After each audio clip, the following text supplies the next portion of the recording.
Nutrición y renovación de la membrana celular en la salud del paciente con ácidos grasos.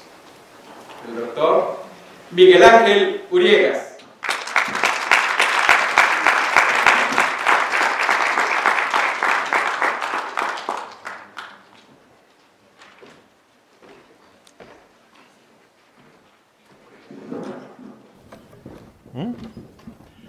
Muy buenas tardes.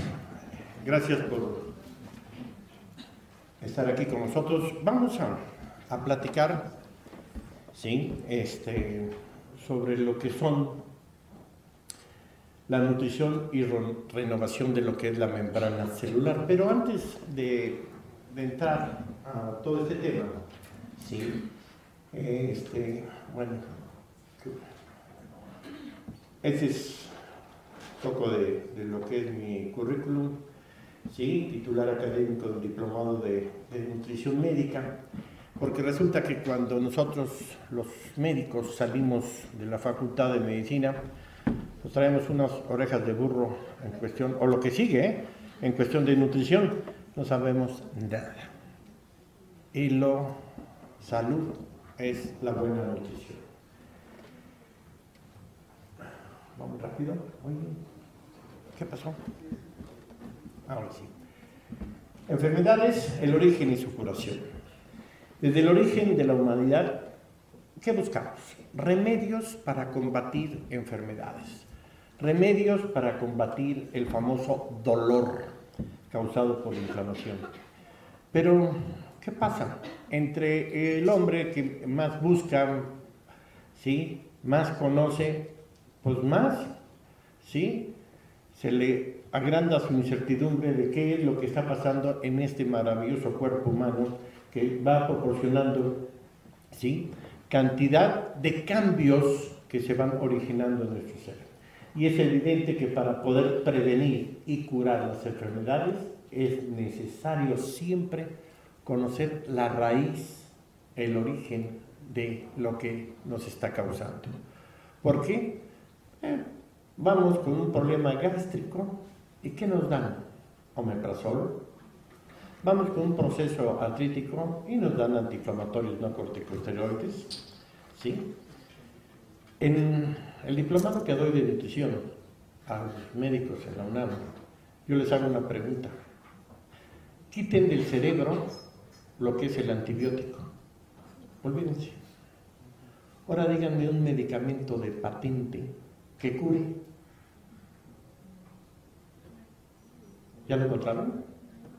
¿No, verdad? No lo hay.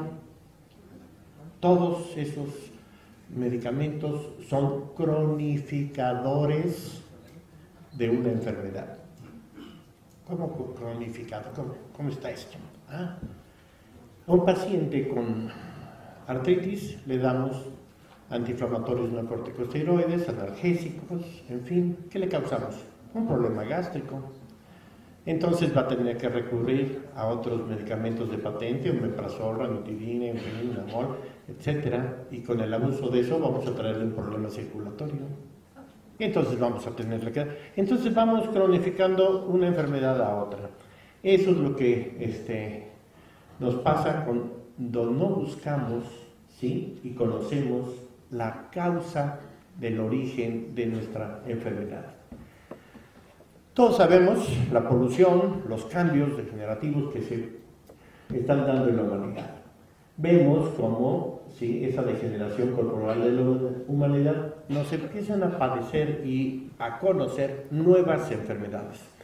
El día de ayer, 28 de febrero, para que no se les olvide, es el día de las enfermedades más raras que existen. Y hay cerca de 7,000 enfermedades raras diferentes que hace 35 años no existían y ahora están, ¿sí? Entonces cada día que avanza nuestro mundo cambia y nosotros también. Y es bien sabido que ciertas enfermedades se extienden cada día más y más. ¿Por qué? Por esos cambios, ¿sí? Que suceden en nuestro mundo, cambios en nosotros mismos y que va dando, ¿sí? Y degenerando física y psíquicamente. Psíquicamente con ese estrés. Todos tenemos estrés, todos lo pasemos, pero ese estrés nos provoca múltiples enfermedades. Ustedes pueden revisar en la Universidad de Harvard vía internet y pongan estrés y van a ver y se van a ir de espaldas todas las enfermedades que causa el estrés. Y el estrés es un mecanismo de alerta, de defensa, que es normal, pero cuando se vuelve crónico y aumenta, nos trae múltiples enfermedades. Bueno, todos los factores nocivos derivados de los compuestos poco solubles administrados a nuestro organismo y que llegan a nuestras células provocan inflamación. Dolor como tal no existe. Necesita haber un proceso inflamatorio para que se produzca el dolor. Entonces, por lo consiguiente, ¿sí?, esos compuestos solubles que comemos nos inflaman, debilitan las defensas del organismo, impurifican la sangre, acumulan en el cuerpo sustancias extrañas, perjudiciales, provocando un desequilibrio, un desbalance, y eso nos trae como consecuencia una enfermedad. No la atendemos, esa enfermedad se vuelve crónica y al rato degenerativa. Entonces, en consecuencia, las enfermedades que tengan por ahí estas acumulaciones no van a poder curar mientras no detoxifiquemos y quitemos la raíz de ese problema. Nutrición celular. En general, cuando referimos a la nutrición, ¿qué pensamos? En el paladar, ¿verdad? En el gusto, en el sazón, en varias cosas, pero jamás cuando nos sentamos pensamos, oye, ¿esto me va a nutrir? ¿Esta comida que voy a tomar me verdaderamente trae los nutrientes que yo requiero? Entonces, no suministramos al organismo los nutrientes necesarios. Piensen, tenemos un organismo increíblemente lógico y funcional. Se reproduce, se revitaliza, se reconstituye, se duplica por sí mismo, solito, y se autocura solito. ¿Qué necesita? Alimento, nutrición. Por eso les digo que la base de la salud es la nutrición. Pero gracias a que los tiempos cambian, sí, hay mucha gente que ya empieza a pensar y a cambiar ese estilo de vida y sobre todo la cuestión nutricional. Entonces, solemos decir demasiadas grasas. Las mujeres, eso me va a engordar. Si supieran que la grasa no aumenta de peso, si excedemos de grasa, ¿es un pasaporte a un infarto? Sí, pero obesa no va a estar. Lo que engorda son los carbohidratos, que de seguro Raúl Ábalos ya les platicó cómo se transforman esos carbohidratos de glucosa a triglicéridos, triglicéridos a grasa y van al tejido adiposo a almacenarse. Entonces, dejamos poca azúcar, poniendo la caries y obesidad, demasiada sal para prevenir la tensión, o bien alimentos integrales que contengan la bienvenida fibra. Pero ¿qué pasa? Muchos de aquí de nosotros, que yo, ya tenemos una edad arriba de 50, ¿sí? Hace 30 años comían piedras y las digerían, ¿sí? Actualmente andamos buscando qué comer para poderlo digerir. Entonces, pero la fibra es muy buena. ¿Se imaginan ese intestino, ese músculo? Ya está cansado, ¿ya va a poder procesar todo eso? No. Entonces, en el adulto, sobre todo arriba de los 40, 45 años, no abusar de la fibra. Es buena comerla, sí, pero no el abuso. ¿Se les antoja? Ya viene la hora de la comida. La nutrición en sí es el aprovechamiento de nutrientes manteniendo el equilibrio homeostático. Homeostático quiere decir sano, ¿sí? La nutrición es el proceso biológico en lo que los organismos asimilan los alimentos y los líquidos necesarios para el buen funcionamiento, crecimiento y de todas las funciones vitales de nuestro organismo, de nuestro cuerpo. La nutrición también es el estudio de la relación que existe entre los alimentos que consumimos y obviamente la salud que con ello conllevamos. Son 3 fuentes nada más que me van a dar energía: carbohidrato, proteína y grasa. Nada más. Minerales, vitaminas y agua no me da energía, pero nada más estos 3. Pero estos son indispensables para la vida, sí. Así es. Entonces es importante estar consumiéndolos diariamente en una forma equilibrada, en una forma balanceada. Es decir, que no solamente es necesario que la dieta no sea deficiente, sino de algún nutriente, sino que también no nos excedamos, ¿sí?, en la ingesta de esos alimentos. Bien, la célula está envuelta en una fina membrana compuesta principalmente por grasa. Y dentro de ella se encuentran moléculas proteicas que desempeñan múltiples y precisas funciones para la vida. La membrana celular plasmática, o también llamada citoplasma, ¿sí?, es una estructura laminar formada principalmente por lípidos, grasa y proteína, que recubre las células y define el contorno, los límites de esa célula. Cada célula se encuentra recubierta por esa membrana que recibe el nombre de membrana plasmática o citoplasmática. A su vez, la célula se encuentra formada por diversos componentes, lípidos, proteínas, glúcidos, que se encuentran agrupados adecuadamente en el interior, ¿sí?, aparte de la mitocondria, el núcleo, los ribosomas y todos. Los lípidos forman una capa fina que es la que va a impermeabilizar esa membrana, la va a hacer un poco más flexible, más fluida, ¿sí? Aquí pueden ver la capa de estas membranas, que son lípidos. Estos, ¿sí?, son proteínas que salen, ¿sí?, y que ocupan el 50% de todas las membranas. Y aquí es donde se hace el intercambio de nutrientes, ¿sí?, para que esa célula pueda hacer su función. Todas las células son como nosotros. ¿Por qué? Están dentro de nosotros. Comen y defecan. Entonces, entra la materia que es absorbida y, como ustedes recordarán, ¿sí?, la energía se transforma, no se destruye. Entonces, los desechos de esa combustión, de ese metabolismo, son toxinas que hay que sacar.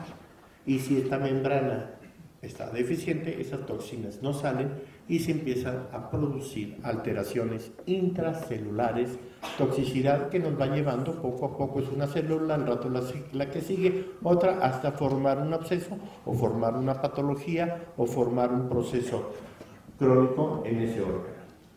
La membrana celular ejerce una función vital, ya que controla lo que puede o no puede pasar al interior de nuestra célula. Entre lo que se encuentra en el núcleo, dentro de ese núcleo se encuentra el material genético y que en él lleva toda la información de nosotros. Pues bien, la composición química de la membrana plasmática varía entre célula y célula. No podemos comparar o hacer un comparativo en una neurona que una célula hepática. Son muy diferentes, aunque funcionen lo mismo. Lo que sí les digo es que va a tener membrana celular, y esa membrana formada de lípidos y grasas, ¿sí? La membrana plasmática está compuesta por una doble capa, que ya lo vimos, de fosfolípidos. Al hablar de fosfolípidos estoy hablando de una neurona por el fósforo, proteínas unidas en bicapa. Cuando diga una capa de lípidos y fosfolípidos, ¿sí?, es a nivel neuronal, ¿sí? Las moléculas más numerosas son los lípidos, ya que se calcula que por cada 50 lípidos hay una sola proteína. Entonces, la membrana celular se forma de colesterol y se nutre de lípidos y esteroles. Colesterol, ya hablaron también del colesterol, ¿sí?, pero es esencial que nosotros tengamos, porque de ahí gracias al colesterol, se forma lo que conocemos como membrana celular. Pero para que esa membrana se nutra, se alimente, esté bien, necesita lípidos y esteroles. En pocas palabras, grasa. Y no la comemos, la satanizamos y no la consumimos. La célula puede ver su funcionamiento y estructura afectados tanto por una deficiencia, principalmente de grasa, aminoácidos, minerales, vitaminas, o bien excesos de sustancias tóxicas, además de sodio, calcio y obviamente de la azúcar. ¿Sí? Entonces, estos excesos. También las deficiencias de nutrientes enlentecen o retardan las funciones celulares y resta energía y función a la célula. ¿Sí? Tampoco aquellos que hacen sus regímenes nutricionales para bajar de peso no se están nutriendo. ¿Sí? Existen muchos blancos, o sea, muchos puntos donde podemos dañar una célula, pero generalmente estos mecanismos convergen y producen una respuesta celular, todos igual, que se llama muerte celular, que nos lleva a la degeneración. Y este daño seguirá mecanismos similares independientemente de la causa del daño, sea de naturaleza química, física o biológica. Entonces, ¿dónde empieza nuestra enfermedad? Lo decía Hipócrates, ¿no? Todas las enfermedades entran por el intestino en aquella época y no se equivocan en la actualidad. ¿Sí? El conocimiento de estas manifestaciones, como decía al principio, conocer la raíz, el problema de la enfermedad, ¿sí? Nos va a ayudar para darle un mejor tratamiento y mejorar sobre todo lo que conocemos como membrana celular. Factores que alteran la nutrición, la poca o nueva ingesta de grasa y proteína, el llamado estrés, ¿sí? Toxicidad. Dicen estrés. Hace rato la doctora hablaba del cortisol, o sea que se forma y se produce por carga de estrés, que es digamos, una manera de defensa del ser humano para estar alerta. Y se produce ese cortisol, aparte de otras endorfinas, en fin, que se producen, pero principalmente genera una mayor producción de glucosa, que la glucosa es mi energía rápida. Y un cerebro no trabaja si no hay glucosa, se duerme. Entonces dicen el estrés, ¿cómo? Cuando manejamos un estrés crónico, hay múltiples enfermedades. Un ligero nomás paréntesis para que sepan lo que causa el estrés. Ese estrés daña mi intestino, la gastritis, la colitis, la inflamación. Muchos de aquí que comen y se sienten inflamados, ¿sí? Con demasiados gases, reflujo, acidez, ¿sí? El origen, estrés. ¿Saben ustedes cuál fue la primera parte de su organismo, de su cuerpo humano, cuando fueron creados? La primera parte ahí dentro de la matriz, en el embarazo que se formó. ¿Recuerdan? El apéndice. ¿Sí? Por eso se llama así. Y de ahí se desprende todo el cuerpo humano, o sea, todo el organismo. Entonces, ese apéndice, después ya no sirve para nada, pero de ahí nos formamos. ¿Han visto fotografías o radiografías de fetos del segundo mes, donde está todo el cerebro y una como larvita? Bueno, esa como larvita es arterias, venas, intestino, corazón y todo el cerebro. Entonces, por eso decimos que tenemos dos cerebros, el de acá y el de acá, el intestinal. Y por eso el estrés es uno de los principales causas de gastritis y colitis. Por eso muchos dicen, el 90% de la gastritis y colitis es de origen nervioso. ¿Y cuándo lo atacan? Van a ver un gasto que les dan, ¿sí? Beta-bloqueadores nada más, del ácido clorhídrico, ¿sí? En fin, omeprazole y demás. Y nunca les dan, o sea, un tratamiento integral.